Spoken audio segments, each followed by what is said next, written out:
Filipenses capítulo 1, nós estamos fazendo agora uma sequência de ministração no livro de Filipenses, e hoje nós vamos do versículo 9 ao versículo 11. Tem gente que está ficando desesperada aí, pastor, se você for nessa velocidade, nós vamos passar um ano estudando o livro de Filipenses. Eu espero que sim. Esse livro é muito rico, tem muita coisa para nos ensinar. Eu não estou com pressa, não. Eu acho que tem muita coisa para o Senhor nos ensinar através desta carta que Paulo escreveu. A carta aos Filipenses, capítulo 1, hoje do versículo 9 ao versículo 11.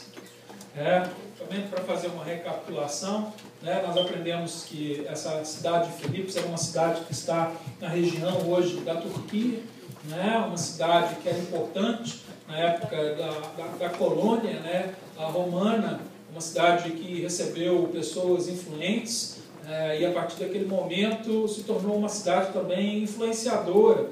E Paulo, quando saiu na sua segunda viagem missionária, ele decidiu então ministrar em algumas áreas, e especificamente na região da Betínia, mas quando ele estava se preparando para fazer a incursão dentro dessa área, o Espírito Santo parou ele e disse: olha, eu não quero que você vá para essa região. Trouxe em sonho a ele a região da Macedônia, aonde ficava essa cidade, e Paulo então muda de caminho, pega um barco, viaja numa região bastante distante, e ele resolve ministrar em primeiro lugar na cidade de Filipenses. Lá ele procura o local onde os judeus se reuniam para fazer o culto e o ritual da purificação. Ele encontrou as mulheres orando na beirada de um rio ali, e ali uma das mulheres, a Lídia, que andava junto com os judeus naquela época, ouvindo a palavra, recebeu Jesus no seu coração. Naquele dia ela convidou Jesus, e ela e a família dela, a casa dela toda se converteu, e no caminho ali Jesus já teve a oportunidade de encontrar com mais algumas pessoas, e ali começou a nascer a igreja de Filipos. Então Paulo tem um carinho muito grande por esta igreja, a gente vê isso nessa carta. Nós vimos isso na primeira mensagem, que nós vimos a introdução, onde ele fala de algumas verdades importantíssimas a respeito da nossa posição em Cristo Jesus. Ele mostra qual é a posição de um crente no versículo 1 e no versículo 2, que nós recebemos pela graça a fé para que estejamos em Cristo Jesus. Depois, na última semana, nós ministramos do versículo 3 ao versículo 8, e ali, naquele momento de saudação ali à igreja, ele também ensina algumas coisas importantes a respeito da vida cristã. E agora ele entra no versículo 9, agora num momento de oração. No versículo 3 ao 8, ele falou que ele constantemente orava por aquela igreja. Todas as vezes que ele se lembrava daquela igreja era motivo de alegria para o seu coração, era motivo dele dar graças a Deus pela existência daqueles irmãos, a existência daquela igreja. Era uma igreja que motivava o ministério de Paulo, e a gente viu ali que não só motivava ele pelo que eles faziam, mas também era uma igreja que participava da vida ministerial de Paulo, cooperando, ajudando ele financeiramente, enviando missionários, enviando pessoas para cuidar de Paulo. Paulo que está na prisão quando ele escreve essa carta. É difícil até de nós compreendermos como um homem que está preso e a ponto de ser executado possa falar tanto de alegria numa carta. Então é aí que a gente chega. Então agora, quando chega no versículo 9, ele agora faz uma oração por essa igreja e vai até o versículo 11. É uma pequena oração que ele faz. Então hoje nós vamos aprender com essa oração, e o título da minha mensagem é Orando para o Crescimento Espiritual do Cristão. Tem crente aqui hoje? Glória a Deus. Então você precisa crescer, e nós precisamos crescer espiritualmente, porque para os lados eu já estou crescendo faz tempo. Não é só eu não, tem mais gente comigo. O Milton não, Milton? O Milton está diminuindo, É isso aí, Tá exemplo a gente ali. Mas ele ora aqui agora dizendo que o crente precisa crescer. E sabendo que o crente precisa crescer, Paulo faz a seguinte oração. Vamos ao versículo 9 até o 11.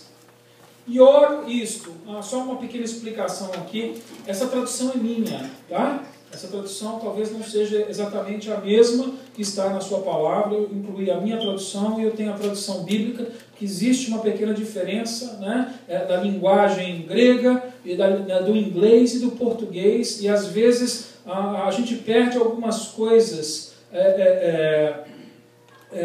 na nossa tradução mais formal. Né? Por exemplo, na tradução da sua Bíblia, provavelmente está escrito, e isto peço, né? Ou algumas dizem que isto peço em oração, né? Algumas Bíblias dizem assim, né? Então por isso coloquei isso, porque se não tem a palavra oração ali, não está bem traduzido. Então eu coloquei desta maneira: eu oro isso, que o vosso amor cresça, ou abunde mais e mais em conhecimento e todo discernimento, para que aproveis as coisas excelentes, para que sejais sinceros e sem escândalo algum até o dia de Cristo, cheios do fruto de justiça, que são por Jesus Cristo, para a glória e louvor de Deus.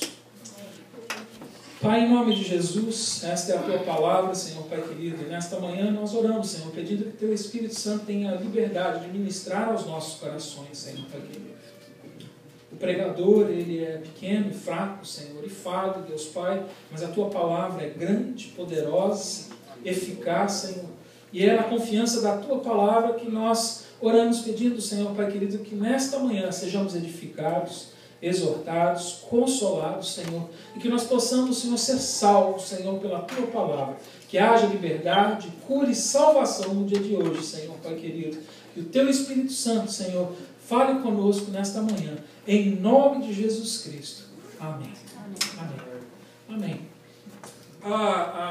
Então, nessa pequena passagem aqui, o Paulo ele ora pelo progresso espiritual da igreja, né, de Filipos. Ele tem uma oração específica. Lembra, na semana passada eu falei sobre oração. E uma das coisas que nós aprendemos, né, a respeito da oração na semana que passou, é que a oração precisa ser específica. E aqui ele especifica que ele pede a Deus que esse povo de Filipe cresça. Mas essa oração não é só para os filipenses. Nós podemos aprender com essa oração e é importante nós entendermos que essa oração é uma oração para o crente. Nós precisamos crescer. É necessário que a gente cresça.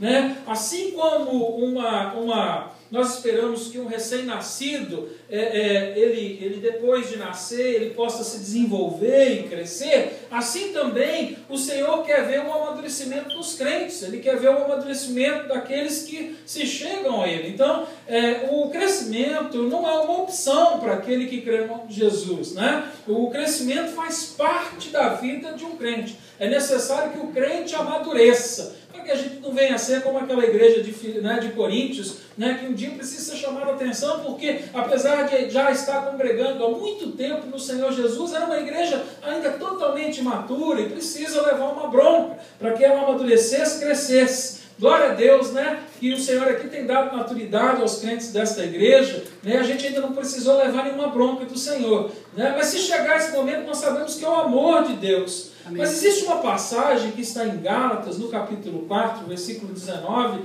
que eu gosto muito, eu amo muito essas passagens, que é o que representa a preocupação de Paulo pelo crescimento da igreja. E lá ele diz que ele sente dores de parto. Né? Dores de parto até que Cristo seja formado nos seus irmãos, até que Cristo fosse formado nos Gálatas. Né? É interessante porque, né, só quem já deu à luz, né, só as mulheres, né, que sabem de fato o que é a dor de parto, não é verdade? Quem sofreu muito aqui no parto? Tem aqui? Né? Sofreu muito, né? Talvez vocês consigam explicar melhor do que eu a respeito disso depois. Né?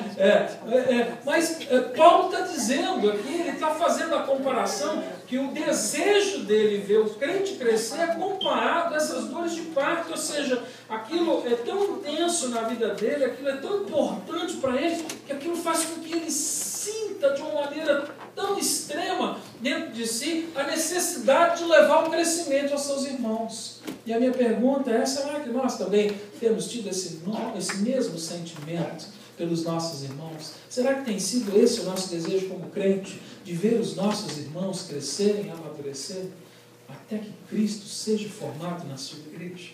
Então eu acredito que esse sentimento levou Paulo a fazer essa oração nesse momento. A igreja de Filipe, quando você olha para ela nessa carta, você vê que em todas as cartas que Paulo escreveu, ele sempre tinha alguma repreensão, alguma recomendação a dar, porque às vezes estava acontecendo alguma coisa que não estava muito de acordo com as coisas de Deus. E na carta de Filipos não acontece isso. É uma igreja que era madura, uma igreja que era saudável, mas ainda assim ele ora pelo crescimento da igreja. Boa coisa é a gente reconhecer a nossa posição em Cristo, e nós aprendemos aqui que uma das coisas importantes de estarmos em Cristo é o fato de estarmos humilhados, sermos humildes diante do Senhor, porque com humildade no nosso coração existe uma grande chance e uma grande probabilidade que nós venhamos a crescer e amadurecer muito mais. Amém. Mas aquele que se acha muito melhor do que os outros, aquele que se acha já pronto, sabido, esse tem uma dificuldade muito grande e vai sofrer muito na vida e vai perder muitas oportunidades de amadurecer e de crescer. Então, a minha oração hoje para essa igreja é que haja essa humildade no nosso coração, para que a gente nunca venha achar que a gente já sabe demais, que a gente já é espiritual demais, para que o Senhor continue operando e formando Cristo nas nossas vidas. Então eu chego agora na primeira parte da minha mensagem. No versículo 9, agora a gente aprende ali que o amor ele precisa abundar, ou seja, o amor abundante, para que ele abunde, ele precisa ser um amor que conhece e um amor que discerne. Então, agora nós vamos entender essa passagem. Em primeiro lugar aqui, na primeira parte do versículo 9, ele diz: eu peço em oração, eu oro por isso. Então, a primeira coisa para que nós venhamos a crescer espiritualmente é entender a importância da oração. Pastor, no domingo passado você já falou disso, nós falamos de oração, você falou de oração. Olha, eu tinha um pastor que ele falava assim: oração com caldo de galinha não faz mal para ninguém. Eu gostava quando ele falava isso, que de fato oração e caldo de galinha nunca faz mal para ninguém. Aliás, é uma coisa que a gente pode ter a todo momento. A oração é algo muito importante na vida do crente, e é por isso que constantemente existe esse assunto em cada lugar que a gente for na Bíblia. É quando você faz um bolo, em espanhol um pastel, o pastel, um bolo. Quando a gente vai fazer um bolo, a gente pode variar os ingredientes.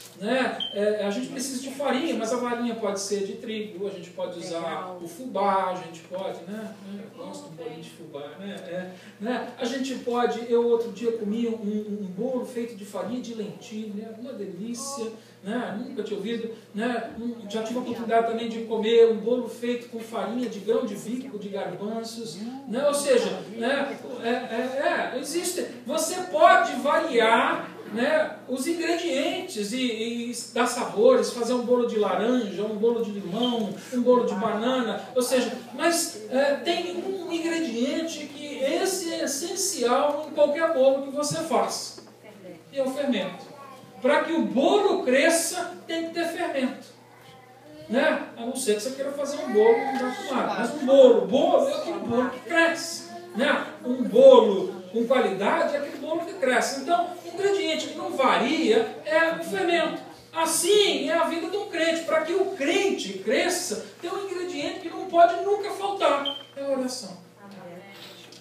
A gente pode variar de dom, a gente pode variar de passagem favorita na Bíblia, a gente pode variar de personagem que nos inspira através da Bíblia, a gente pode variar de visão escatológica, a gente pode variar de visão em relação aos dons espirituais, a gente pode variar uma série de coisas, mas existem algumas coisas que onde não pode haver variação. Uma delas é a oração. A oração é fundamental na vida do crente. E eu preciso falar disso porque aqui agora nessa passagem a oração é tratada de um outro aspecto. A oração é colocada num patamar de importância na nossa vida. Ou seja, a oração tem duas qualidades importantes. A primeira é que ela é um dever na vida do crente. A Bíblia mostra isso para a gente, onde a palavra diz que nós temos que orar sem cessar, onde nós temos que levar as nossas petições diante do Senhor, onde a Bíblia diz que nós temos que orar uns pelos outros, onde a palavra diz que nós temos que dar graças a Deus pelas coisas que Ele faz, né? Ou seja, existe algo, né, que a Bíblia diz que nós temos que fazer, é uma obrigação que nós temos, é algo que é imposto por algo externo, ou seja, o que é externo? A palavra de Deus. A Bíblia é aquele material externo que diz que nós temos que orar. Mas o mais importante não é o dever da oração.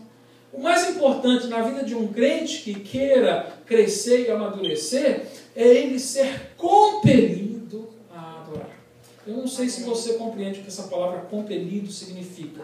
É ser levado, é do seu desejo mais íntimo, né, nascer um desejo, uma vontade de orar ao Senhor. Ou seja, a palavra diz que nós temos que orar, nós temos uma obrigação, mas a palavra deixa claro também que isso também na vida de um crente precisa nascer de um desejo íntimo, né? Ser compelido. Por exemplo, se você quiser anotar, eu só vou ler, o Salmo 119, 45, diz assim: clamo de todo o meu coração, atende-me, Senhor. Você vê, é um clamor que parte do coração. Gálatas capítulo 4, versículo 6 diz: e porque sois filhos, tem filho de Deus aqui? Amém. E porque sois filhos, Deus enviou aos nossos corações o Espírito de seu Filho, que clama, Abba, Pai. Amém. Há uma compulsão que está dentro de nós. O Salmo 18, versículo 6 diz: na minha angústia invoquei o Senhor, sim, clamei ao meu Deus. Do seu templo ouviu ele a minha voz, o clamor que eu lhe fiz chegou aos seus ouvidos. Que coisa linda quando nós somos compulgidos a orar, quando a nossa motivação não é o dever, mas a compulsão pelo fato do Espírito Santo estar em nós, de sermos levados. Ou seja, isso mostra maturidade, mostra o desejo de crescer. Quando a gente só faz por obrigação, isso é sinal de maturidade. Esse é o filho, né? Meu filho, né, o Samuel, ele tem um pouco mais de dificuldade para crescer do que a irmã, né? A mulher normalmente amadurece mais rápido, né? Isso é normal, né? E o Samuel, ele, né, não é tão maturo quanto a Ana. Então, algumas coisas onde ela já obedece voluntariamente, por compreender o papel dela, entender o nosso papel dentro de casa, né? Então, com voluntariedade, o Samuel ainda às vezes não obedece. Então é necessário que a gente reforce, né, a obediência. E se você não fizer isso com seu filho, você não está ensinando ele, me desculpe. Mas a obediência precisa ser reforçada dentro de casa para que ele possa crescer, né, e aprender, né, nos caminhos do Senhor. Não é verdade? Então, às vezes eu preciso, né, forçar a obediência. E ele só faz porque existe um dever. Por quê? Porque ele é imaturo. Porque ele ainda está agindo como uma criança. Mas quando ele amadurecer, ele crescer, ele já vai decidir obedecer em algumas situações, não pelo dever, mas por entender a sua posição dentro da família, por entender a sua posição diante dos pais, por entender a posição dos pais. E um crente maduro, ele precisa aprender a ser compelido a orar como um sinal, uma mostra de que ele está amadurecendo. Agora, o fato de que nós somos compelidos a orar também pode revelar um problema nas nossas vidas. Você vai ver comigo. A palavra diz que a boca fala daquilo que o coração está cheio. E às vezes na nossa oração, até mesmo quando somos compelidos, a nossa oração ela é sempre voltada para nós mesmos. Senhor, me abençoa. Senhor, me dá trabalho. Senhor, eu preciso disso. Senhor, eu quero aquilo. Ou seja, quando a nossa oração é uma oração, né, voltada para nós mesmos, isso também revela que tem algo de errado conosco. Isso revela onde está o nosso coração. Também quando nós somos compelidos somente a pedir pelas coisas materiais, pelas bênçãos materiais, isso está revelando o que de fato está dentro do nosso coração. Ou seja, né, é necessário que eu faça, né, uma análise a respeito da minha vida de oração. Agora, por outro lado, existe um outro problema que pode acontecer na minha vida de oração. O fato de muitas vezes a minha oração ser infrequente, ou dela ser às vezes muito curta, ou o fato da minha oração muitas vezes não ter profundidade. Isso revela uma outra coisa para mim. Revela que meu coração está frio diante do Senhor. Revela que há frieza no meu coração. Porque quando nós estamos aquecidos pelo Espírito Santo de Deus, quando nós temos comunhão com Deus, a nossa oração, ela está em conformidade com a vontade de Deus. Os nossos desejos estão em conformidade com os desejos de Deus. Ou seja, nós começamos a alinhar a nossa vida com a vontade de Deus, com a palavra de Deus. E aí nós podemos fazer como Jesus fez no dia em que ele sabia que ia ser entregue para a crucificação. Ele pode chegar diante de Deus e falar: Senhor, a minha vontade não é passar por isso, mas não seja feita a minha, mas a tua vontade. Amém. Entenda isso. O fato de nós estarmos em comunhão com Deus e de que desejarmos fazer a vontade dele não significa que nós não tenhamos às vezes uma vontade diferente da de Deus. Mas quando nós somos capazes de entender que a nossa vontade muitas vezes é diferente da vontade de Deus e somos capazes de deixar Deus agir como Ele quer fazer e não como nós queremos fazer, isso prova crescimento e maturidade na vida de um crente. E hoje em dia a gente não só ora pedindo o que a gente quer, mas a gente diz também como é que ele tem que fazer. Você já fez esse tipo de oração? Acho que só eu fiz isso. Né? Você começa a achar que você já é alguma coisa e você diz: Senhor, eu quero isso, mas tem que ser assim, assim e assim.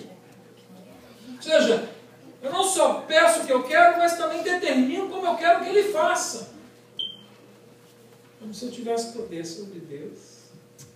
Como se eu tivesse já, né, o direito de requerer alguma coisa dele. Precisamos amadurecer na oração, e é por isso que Paulo constantemente volta a este assunto e sempre está ensinando. Então, diante desse princípio, dessa passagem, o que é que eu tenho que fazer com isso? Simples. Eu preciso reconhecer os meus pecados e pedir perdão diante de Deus. Porque o melhor remédio para incendiar o nosso coração que está frio é a gente saber que nós recebemos perdão de Deus. É nós desviarmos o nosso olhar de nós mesmos e começarmos a olhar para a vida do outro e clamar pela vida do outro. Vai ser muito melhor. Vocês estão sabendo que, talvez algumas pessoas não saibam, a nossa irmã Jani, a irmã Jane, aquela senhora idosa que cuida do nosso caderno de oração, que está sempre orando por todos nós, ela está hospitalizada. Ela se sentiu mal essa semana. Na quarta-feira à noite ela não veio no culto. Eu no domingo já tinha falado com ela, ela não estava muito bem. E ela não falta. E aí na quarta-feira ela não veio. Eu falei: alguma coisa aconteceu. E aí na quinta-feira, a nora dela me ligou: olha, ela está internada e está muito mal. E ela estava muito mal mesmo. Ela estava numa situação ruim. Ela pegou uma infecção nos rins e aquilo afetou o coração, afetou o pulmão, afetou uma série de outras coisas. E foi por muito pouco que ela não partiu. E naquela quinta-noite até eu tive a oportunidade, depois de saber exatamente o quadro, eu mandei mensagem para vários irmãos, eu não tive como mandar para todas as pessoas, e eu tenho certeza que muita gente se levantou e orou, porque naquela noite ela melhorou. Naquela noite o Senhor agiu, às 4 horas da manhã, ela já estava respondendo bem, a cor voltou, os seus sinais vitais começaram a melhorar, ela estava no centro de tratamento intensivo. Na manhã seguinte já decidiram tirar de lá, levaram ela para o quarto. Ela hoje está na enfermaria no quarto. Ontem eu estive lá com ela visitando. Ela está bem. Ela vai ficar ainda algum tempo no hospital porque uma infecção renal é muito séria. E a idade é diabética, então leva mais tempo para que o remédio possa fazer efeito duradouro. Então ela vai ficar lá ainda mais um tempo. E gente, de oração é outra coisa. Quem tem ouvido, E a gente chega lá, né, e eu cheguei, né, com desejo de orar por ela e tal, mas ela já estava preocupada com outra coisa. A hora que eu entrei, ela falou: pastor, eu sei que o senhor veio orar por mim, mas vamos fazer o seguinte: aquela senhora aqui do meu lado ali, né, ela só fala inglês, ela está tão mal, vamos orar por ela. Amém. Vamos orar por ela. Né? Eu não falo inglês. Tem mais gente aí que está pior do que eu, pastor. Mostra maturidade na vida de um crente. A vida de oração, aquele que é compungido, é compelido a orar pelos outros, mostra que tem maturidade, que entende a sua posição em Cristo Jesus. Enquanto a gente cuida dos outros, Deus cuida de nós. Enquanto a gente cumpre a nossa missão, a missão que Ele nos deu, Ele cuida de nós. A gente precisa crescer. Para tirar os olhos do céu de nós mesmos. O segundo aspecto dessa passagem, na segunda parte do versículo, agora ele fala a respeito do amor. Né? Uma das qualidades desse amor é que é um amor que cresce. Né? Até parece óbvio agora, nessa segunda parte do versículo 9, né, que Paulo venha falar de amor na sua oração. Né? Mas eu acho que hoje eu vou surpreender vocês um pouco a respeito do que eu vou falar a respeito do amor que Paulo está falando aqui. Né? Talvez alguns de vocês ainda não tenham ouvido a respeito desse tipo de amor. Nós temos um conceito de amor muitas vezes bastante deturpado, né? Porque não está de acordo com o conceito de amor bíblico. E eu acredito que a gente precisa conhecer isso. Né? A palavra grega usada aqui, nesse caso aqui, é a palavra ágape. E eu tenho certeza que muitos, né, cristãos aqui que já ouviram algumas palavras, já ouviram falar das diferenças entre a palavra ágape, eros, né? Esse não é o ponto da minha atenção para chamar essa palavra hoje, porque, na verdade, muitas vezes as pessoas falam essas coisas porque ouvi alguém falar, mas, de fato, não significa tudo isso que tem falado. A palavra ágape é uma palavra que fala de um amor que parte da vontade, de uma decisão, de uma escolha. Né? A palavra agape, que é o verbo, né, significa, né, uma decisão, uma escolha de amar. E na verdade é isso que Paulo está falando aqui, quando ele diz que, né, ele ora para que o amor aumente mais e mais. Né? Ele está dizendo que a vossa vontade de escolher amar aumente mais e mais. É o que ele está dizendo aqui. Para que a gente possa entender isso, eu quero contar uma historinha de dois homens que eram plantadores de arroz. Né? Eles tinham as suas fazendas na encosta de uma montanha, e um dos plantadores tinha a sua fazenda no lugar mais alto e o outro plantador no lugar mais baixo da montanha. O plantador que vivia na região mais alta da montanha, ele era um homem bastante disciplinado, e ele todos os dias levantava cedo e ele aguava o seu arrozal. Não sei se você sabe, mas o arroz precisa de muita água. Na verdade, o campo tem que estar inundado de água para que ele cresça, né? Dê bastante arroz. Então, todos os dias pela manhã, ele levantava muito cedo e inundava o arrozal dele, né? E se retirava, né? Porque aí a água ia fazendo o trabalho dela ali cultivando. O outro plantador, que morava na região mais baixa, ele era um pouco preguiçoso, não gostava muito de trabalhar duro. Então ele esperava aquele primeiro plantador, né, encher o seu arrozal, e ele ia, como ele fazia a fronteira, ele ia e fazia, né, alguns buracos, né, ali na divisa, e ele drenava a água do primeiro plantador para dentro da sua plantação. Né? Então a água descia e não tinha nenhum trabalho. E aí aquele plantador, né, da primeira plantação, ele ia, tampava o buraco, enchia o arrozal dele de novo, e isso aconteceu por muito tempo. Até que um dia aquele primeiro plantador, ele decidiu, né, primeiro aguar a plantação do seu vizinho. Ele levantava mais cedo, aguava a plantação do seu vizinho, e depois ele aguava a plantação dele. E isso, né, passou, e o outro vizinho nunca procurou, né, nunca agradeceu, né, não era um homem muito agradecido também, e ele fazia assim, ele fez isso por muito tempo. E chegou uma época em que, né, o arroz já estava pronto para a colheita, e eles perceberam que vinha uma tempestade muito grande, né, que estava se aproximando, e aquele homem zeloso, né, cuidadoso, ele correu para apoiar a sua plantação antes que a tempestade chegasse. E ele recolheu dentro do celeiro todo o seu arroz, né, guardou o arroz, protegeu o arroz, e aquele outro plantador preguiçoso foi deixando para a última hora, deixou para a última hora, e veio a tempestade, e na verdade ele perdeu quase toda a sua plantação.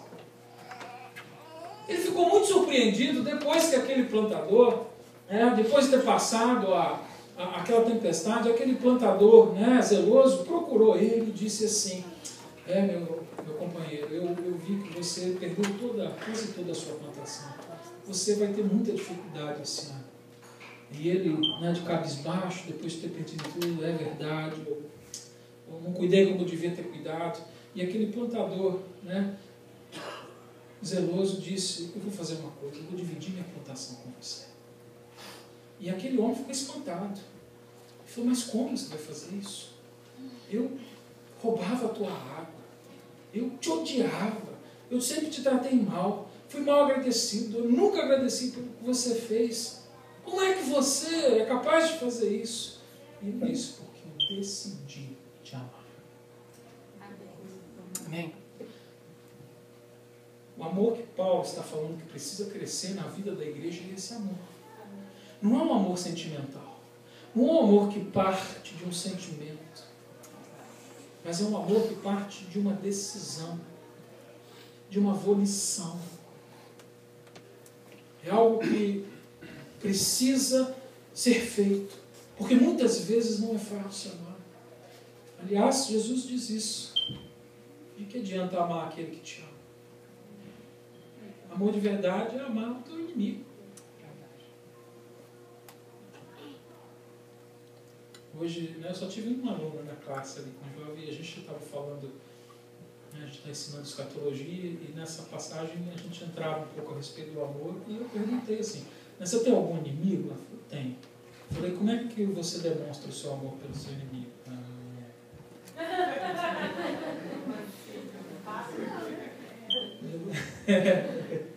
Aí ela falou assim, eu falei: mas como você deveria? Eu tinha que ser nice, né? Eu falei: não. Nós não temos que ser nice. Nós temos que oferecer o maior amor que nós podemos dar. Eu falei: nem sempre significa entregar, né, para que as pessoas pisem na gente, não é isso. Mas amar com o maior amor que já existiu na face da terra, que foi Jesus, dado na cruz para a salvação dos pecadores. E eu disse: sabe como você pode amar os seus inimigos? Orando para que eles se convertam, compartilhando o Evangelho, para que Deus transforme o teu coração. E eu falei: quem sabe Deus não vai fazer dele o teu melhor amigo no futuro.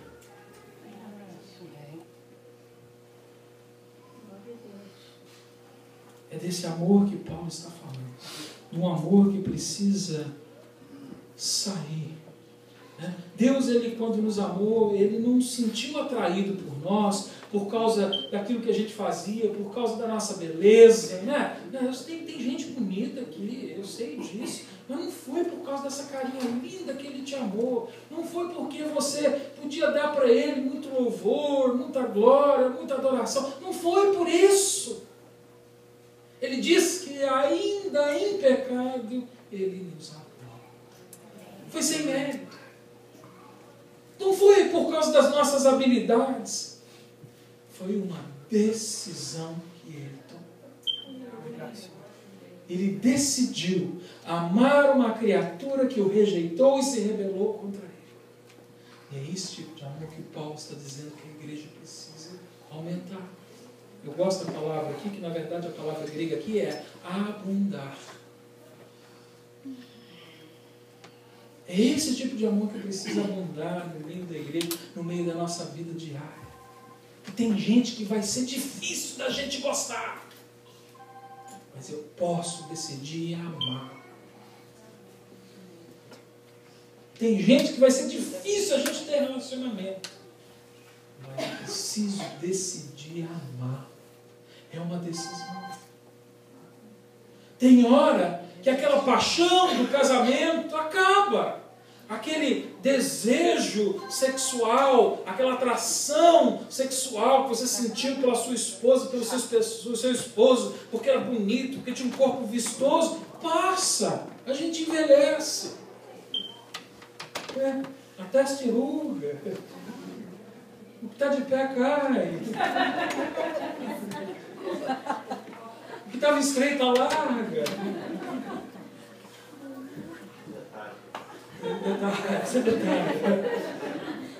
E chega um momento que, se o teu casamento é somente baseado nesse amor sentimental, no amor carnal, o teu casamento vai acabar mesmo. Vai chegar um momento em que você vai precisar tomar uma decisão, porque os atributos já não estão mais lá. Você precisa aprender a amar como Deus nos amou, decidindo, lutando, para que você vença o inimigo, persevere no seu casamento. É assim ou não é? E é por isso que hoje, né, as pessoas têm entrado numa loucura tão grande. Né? Eu ontem estava numa festa de aniversário, né, da minha família, e né, assim, eles não são crentes, né, e o círculo de amigos deles são pessoas não crentes, e assim, né, existe hoje um movimento no mundo, né, a mulher ela precisa de manter uma perfeição para manter o marido, e as mulheres são tudo plastificadas lá.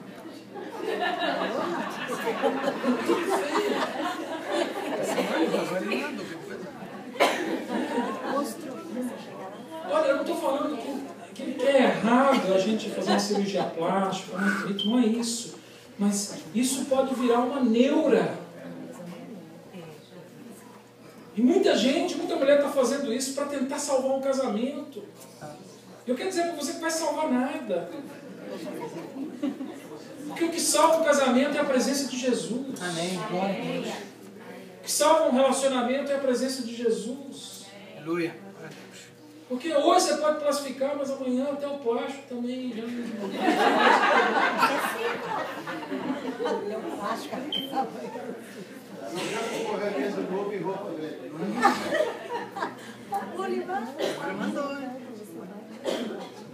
Por um tempo fica bem, aí a conta tudo. Eu vou apanhar, você não vou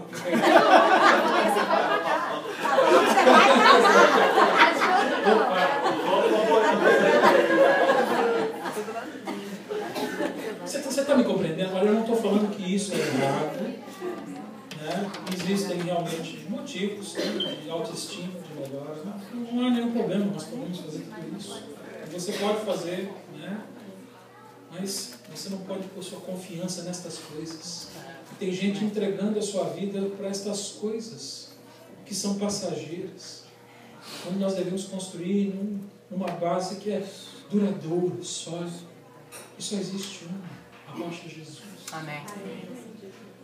Se você investisse toda a sua energia, seu tempo, seu dinheiro dentro da sua família, para que Cristo crescesse mais no meio do teu lar, você ia ter menos problema. Glória a Deus. Você ia ser mais amado, esposa. Você ia ser mais amado, esposo. Seus filhos iam ser mais obedientes.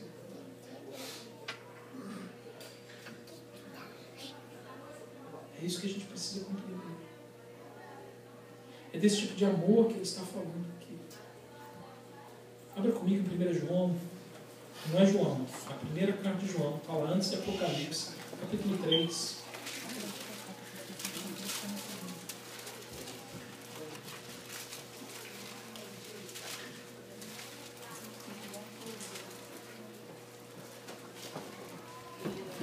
O amor de Cristo tem uma ação. Aliás, se você for lá em 1 Coríntios capítulo 13, não precisa ir, né, você vai ver lá que existe uma série de qualidades a respeito do amor ágape, do amor de Deus, e são todos verbos, porque amor é ação. Amor é ação. Aqui em 1 João, aqui, ele mostra a respeito do amor, de como é que o crente pode demonstrar o seu amor. Versículo 14 até o versículo 20, ele diz: e nós sabemos que já passamos da morte para a vida, porque amamos os irmãos. Porque quem não ama permanece na morte. Todo o que odeia o seu irmão é homicida. E vós sabeis que nenhum homicida tem a vida eterna permanecendo nele.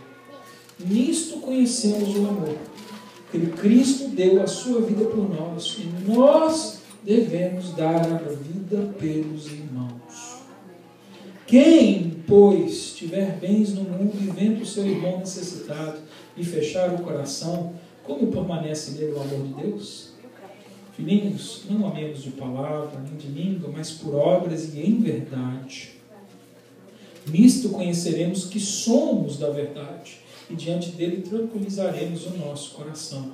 Porque se o coração nos condena, maior é Deus do que o nosso coração, e conhece todas as coisas. Eu fiquei sabendo ontem, estava conversando com uma pessoa, e alguém, agora não me lembro quem foi que me contou. Vocês conhecem o pastor Renato da CCP, né? A igreja presbiteriana que fica ali no princípio da fé. Fiquei sabendo que, não sei se foi essa semana ou semana passada, mas recentemente ele se vestiu de mendigo, né, assim, mudou a face toda, e ele se colocou na porta da igreja, né, no horário do culto, que lá tem um culto em espanhol, em inglês e em português. E ele ficou durante 4 horas, que é o horário desses 3 cultos, lá na porta da igreja pedindo esmola. Chamaram até a polícia para ele. As pessoas não reconheceram, né, quem ele é, chamaram até a polícia. Estava ouvindo das coisas que ele ouviu. Não dá nada para esse cara, não quer saber de nada, não. Safado, sem vergonha, deixa aí.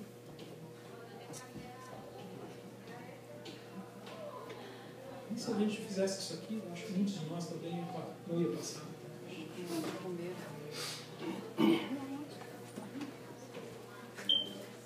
Nós não fomos chamados para fazer julgamento. Nós precisamos aprender a discernir.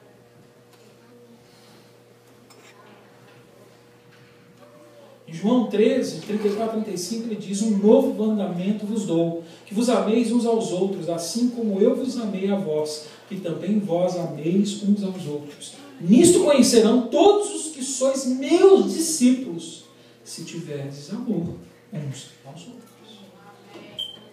Tem discípulo de Jesus aqui? Amém. Não tem muito amor nessa igreja. Um pelo outro. Porque senão não tem. Porque discípulo é aquele que ama um ao outro. Ele deixou claro aqui. Você vê, esse amor ele não depende de um sentimento. Ele não é aquele amor que diz: eu te amo porque eu sinto que você é uma pessoa maravilhosa. Eu te amo porque eu sinto. Hoje parece que a igreja mais está querendo é sentir. Pastor, eu fui na igreja, mas eu não senti. Mas eu ouvi a palavra, mas não senti. A igreja está vivendo de sentimento, é por isso que vive imatura e dando mau testemunho. Porque está baseando a vida espiritual em experiência. Quero dizer uma coisa: experiência com Cristo é muito bom, é importante e nós devemos tê-las. Mas o que rege a nossa vida não são as experiências. O que rege a nossa vida é a verdade da palavra de Deus. É Cristo Jesus. Tem hora que você não vai sentir. Você vai ter que decidir.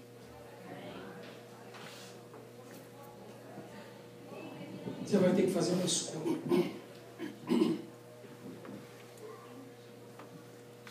Esse é um amor divino. Um amor que vem de Deus. Agora, esse amor, segundo essa passagem, ele é um amor, olha para você ver, um amor inteligente, porque é um amor que cresce em conhecimento. De novo, isso não tem nada a ver com sentimentalismo, é um amor que tem controle. Ele não vem de um impulso, ele não é um amor impulsivo, é um amor regulado, e regulado por uma coisa importante, é um amor regulado pela palavra de Deus. Tem gente que diz assim: não, é meu inimigo? Mata. Mas o amor regulado pela palavra diz: ame os seus inimigos. Tem gente que chega às vezes e procura a gente para conversar, né, com o pastor. Pode me procurar à vontade, querido, eu amo aconselhar. Né? Mas tem às vezes algumas pessoas que procuram. Um tempo atrás uma pessoa vem me procurar: pastor, eu preciso conversar com o senhor porque eu acho que vamos divorciar. Mas por que? Eu falei: não, eu conheci uma moça, mas assim, eu não consigo controlar. Impulso, compaixão, não tem controle. Quer dizer, eu falei, meu irmão, isso não é de Deus. Não, mas não é possível, tem que ser de Deus, porque Ele encheu meu coração de amor. Deus é amor. Mas o amor de Deus não é o mesmo amor do mundo. O amor de Deus vem de uma vontade, de uma escolha. E esse teu amor é um amor pecador e carnal. E não tem nada a ver com Deus. Porque o amor verdadeiro é aquele amor que é regulado pela palavra de Deus. E a palavra de Deus diz, não adulterarás.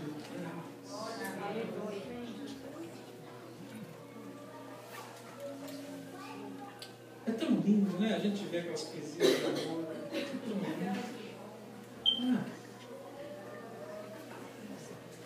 Mas esse é um amor humano, um amor carnal, um amor que nos conduz ao pecado. O amor de Deus é um amor que nos leva à vida eterna. É um amor decisivo. É um amor que sabe aonde está fundamentado e estabelecido. É um amor que conhece. E olha que interessante. Se ele é um amor que conhece, ele é um amor agora, a segunda parte, né, a última parte do versículo 9, é um amor que traz discernimento. É um amor que discerne. Hoje, talvez a gente já não tenha mais ideia do que significa discernir. Parece que as pessoas já não têm mais capacidade de discernir as coisas. A palavra grega aqui para discernimento, ela vem de uma palavra que é a estética, que significa percepção moral. Ou seja, discernir é ter uma percepção moral das coisas. É necessário que a gente tenha uma percepção, porque tem coisa que é imoral. E o amor de Deus gera em nós essa percepção, para que a gente possa caminhar nos caminhos do Senhor, para que a gente possa crescer espiritualmente. Amém. Você vê que coisa linda que Paulo está pedindo para esse povo aqui? O mundo diz, o amor é cego, mas a palavra de Deus diz que não. Ele é guiado pela verdade. O amor de Deus não é cego. O amor de Deus tem olhos. Tem caminho. Tem direção. O amor de Deus é fundamentado na palavra de Deus. Esse é o amor de Deus. É com esse amor que nós precisamos crescer e amar. Uma pessoa que tem amor, mas não tem discernimento, ela é capaz de fazer muitas obras de caridade, ela é capaz de fazer ter muita atitude altruísta, ela é capaz de fazer coisas maravilhosas e muitas vezes o sentimento dessa pessoa é genuíno, as coisas que elas fazem são honrosas, mas esse amor sem discernimento, muitas vezes, em vez de ajudar, prejudica. A vez de fato trazer aquilo que é necessário e importante para a vida da pessoa, mantém ela debaixo da escravidão do pecado. E é por isso que o amor de Deus precisa discernir. Tem uma historinha que eu acho que eu já contei para os irmãos, do Macaco, que estava lá no meio daquela ilha no Pacífico e vinha vindo aquela tempestade terrível, e ele correu para o meio das árvores para se proteger, para ficar mais guardado daquela tempestade, sobe na árvore, e aí ele está lá na árvore, de longe ele vê um peixe, que foi jogado por aquelas ondas fortes, assim, caiu numa poça d'água, aquele peixe pulava ali, e ele ficou preocupado, tadinho daquele peixe, olha só ali, aquele peixe está passando muita dificuldade, eu vou lá ajudar aquele peixe. Ele desce da árvore, sai correndo, pega o peixe, traz o peixe, põe lá no pezinho da árvore e sobe, fica olhando para o peixe com calminho. Ele fala, agora o peixe está bem. Quando a gente não tem discernimento, o nosso ato de amor, a nossa atitude pode prejudicar, em vez de ajudar. O amor de Deus é um amor que discerne. E nós precisamos ter discernimento. Essa atitude que o pastor Renato teve lá, que eu estava ouvindo, e eu perguntei o que ele pedia, o que ele falava. Ele dizia, eu deveria escrever uma placa dizendo, estou com fome, alguma coisa assim. Foi você que me contou, Foi você que me contou. Sou surdo e mudo, estou com fome, uma coisa assim. Foi o Daniel que estava me contando. Talvez não seja a melhor coisa, a coisa mais sábia, dar o dinheiro na mão dele. Mas se ele está com fome, você podia ter convidado ele para ir comer um sanduíche com você. Eu lembro uma vez que eu estava indo dar aula para os meus alunos, tá? Hoje, para os 3 alunos, levanta a mão, os três alunos lá de Nova York. Eles eram meus alunos do seminário, e um dia eu estava indo para aula, né? Eu chegava, eu saía do meu trabalho, ia para lá, eu cheguei mesmo em cima da hora, assim, e no caminho, na porta do seminário, encontrei um rapaz hispano que estava embriagado, né? E ele veio me pedir dinheiro, que ele queria voltar para a terra dele, e ele disse que estava com muita fome. E aí eu olhei para ele, eu falei, você está precisando de voltar para a sua terra? Ele falou, para a terra dele, para o lugar que ele falou que morava em Boston. Ele precisava de dinheiro para pegar o trem, para ir para Boston, né? Ele veio procurar trabalho, e já muitos dias não encontrava trabalho, então ele estava sem local para dormir, e estava sem comer, mas estava chapado, para isso ele tinha. E aí eu ouvi a história dele, e eu falei assim, você está com fome? Não, estou com muita fome. Eu dou crédito para ele, eu vou acreditar nele. Você disse que está com fome. Eu falei assim, então eu vou te levar para o jantar. Né? Eu chamei o pessoal do seminário e falei, vocês vão, né? Vão estudando lá. E eu vou levar ele no restaurante, vou sentar com ele, vou jantar com ele e vou ministrar a palavra para ele. Porque ele precisa de Jesus também, não é só de comida. E sentei, no fim, o rapaz já conhecia Jesus, né? Mas não havia crescido, edificado, e eu tive ali um momento legal com ele, e eu disse para ele, olha, eu não vou te dar o dinheiro agora, mas eu vou te levar na estação do trem, vou comprar a passagem e vou esperar por você um ônibus, para ter certeza que você de fato vai chegar onde você precisa chegar. Falei, não preciso fazer isso não, vai dar muito trabalho e tal. Eu falei, não, se você precisa voltar para a sua casa, é assim que eu vou fazer. Agora eu tenho que dar aula.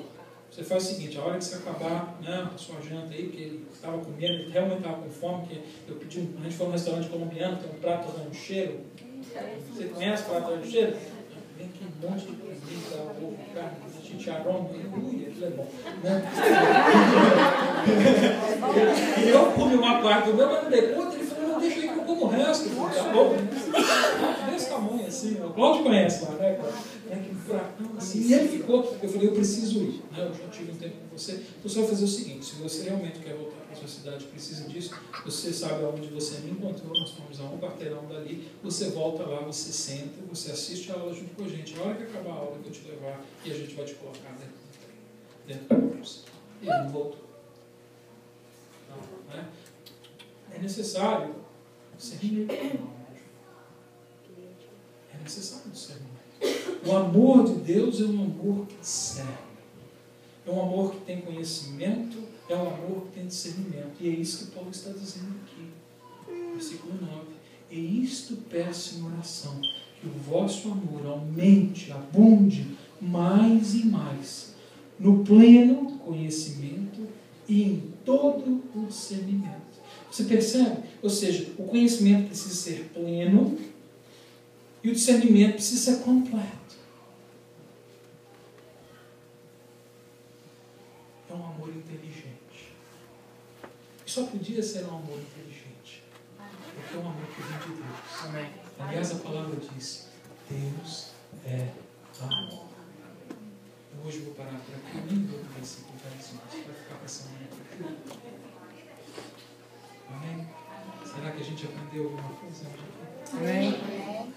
Nós precisamos amar mais. Um amor inteligente. Um amor que traz discernimento. Um amor que tem atitude. Um amor que não é voluntário, mas um amor que vem da vontade e da escolha. Não é um amor sentimental. É um amor decisivo. Se o teu casamento está difícil e você tem problemas, hoje você precisa tomar uma decisão para mudar isso. Se você está tendo dificuldade de relacionamento com os teus filhos, hoje você precisa tomar uma decisão. Esse tipo de amor é um amor que faz diferença na vida dos homens. Esse é o tipo de amor que fez diferença nas nossas vidas, para que nós tivéssemos esperança que um dia estaremos com o nosso Deus, o nosso Senhor Jesus. Amém. O meu convite nesta manhã é, se você ainda não teve um encontro com esse Deus, ainda não conheceu este amor, que você possa agora, com arrependimento do teu coração, pedir perdão pelos seus pecados e convidar Jesus para que venha estabelecer o senhorio dele na sua vida. Para que que esse amor possa ser vivo dentro de nós.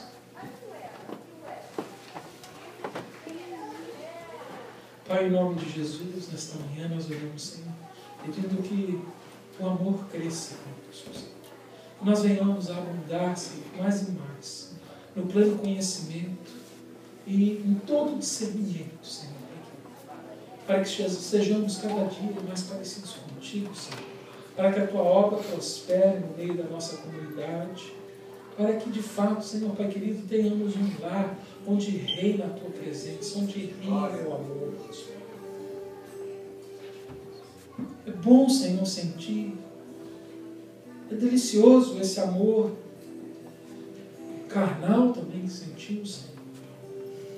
Mas melhor é o amor que vem de ti. Um amor verdadeiro, um amor que tem base, um amor que não é cego, um amor que vê, um amor que tudo pode, que tudo suporta, um amor que não se irrita, um amor que não deseja o mal, mas o bem. Este amor é que nós pedimos, Senhor, que venha crescer em nossas vidas e em nossos meus. Faça-nos, Senhor, amadurecer como crentes. Toma as nossas vidas neste momento, Senhor. Fale conosco. Que o Teu Espírito faça-nos abundar em fé, em esperança e em graça. Para que Teu nome seja louvado. Seja o Teu nome nesta manhã honrado e glorificado. Em nome de Jesus Cristo.